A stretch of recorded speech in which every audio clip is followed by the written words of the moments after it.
Well, good morning, everyone. We're going to do something a little different today. We do have a scripture for this morning, but I'm going to save that for a little bit later because we're going to go on a trip. This is a little different kind of trip because it's a virtual trip, of course, and it's actually different because we need a time machine to make this one work. We're going to visit somebody in prison, and conditions won't be that good. It was a long time ago, and it was in Egypt. And we can read in Psalms even that during that time they used fetters for prisoners' feet and put their necks in iron collars. But it's going to be an adventure, so if you're ready, let's go. And you know there's a neat thing about virtual trips is because they're immediate. So in we go, and out we come. And we've arrived now, and we've been ushered inside the prison by the jail keeper, and he shows us who we're going to be interviewing. It's a guy sitting kind of off to the side a little bit. He looks a little bit scruffy. He has a beard and long hair, but he actually has a smile on his face, and he has such kind eyes. And he invites us to sit down as we begin our interview. And we start off with our first question. So, how long have you been here? He answered, I'm not sure. Somewhere between 7 and 9 years, I believe. We continue. What kind of crime put you here? He answers, I did nothing wrong. And we say, boy, that's hard to believe. There must have been something that you either did or they thought you did. And he said, yes, I was falsely accused. I ran away from a situation to do the right thing, but was still accused.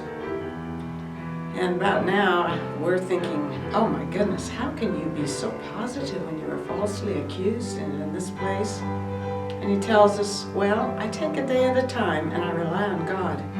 He has blessed me even here. The jailer has entrusted me with running the prison. That does sound kind of neat, we say. I guess you had some prior experience before you got here with being a supervisor? And he says, no, not really. I was sold as a slave by my own brothers when I was only 17 and carted off to Egypt. Wow, we say, that's young. Why would they do that?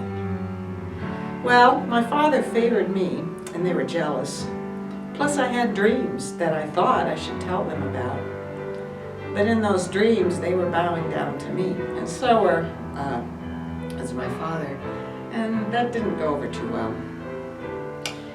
So, but did you feel bad back then? With them not being happy with you? Were you bitter about that? It wasn't your fault. No, he answers, I knew God was with me, and so I still took one day at a time back then too, even when they threw me into a pit planning to kill me. Of course, I'm not perfect. It's been difficult, especially after I interpreted the dream of 2 of Pharaoh's servants. One was killed and the other was restored. I asked the one who was restored to please remember me when he got out. I thought surely if Pharaoh knew I had done something that was good, that he might be interested in my story and might help me get out of here. But that's been almost 2 years ago now, and he forgot all about me. So I continue to take each day. I may never get out of here. I have no idea. And I certainly don't think I'll ever see my family again. We're pretty surprised and say, I don't know how you have that kind of faith. And he says, well, it's a day-by-day process.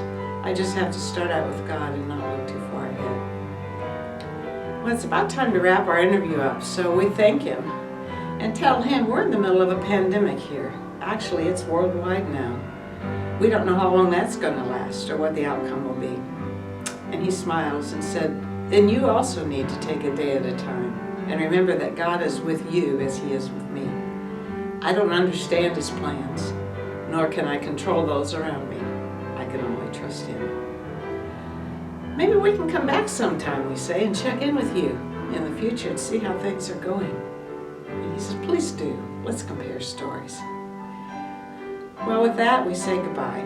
I think you might have figured out by now that we've been interviewing Joseph.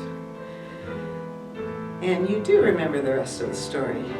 That's one of the things nice about history. We can know the rest of the story.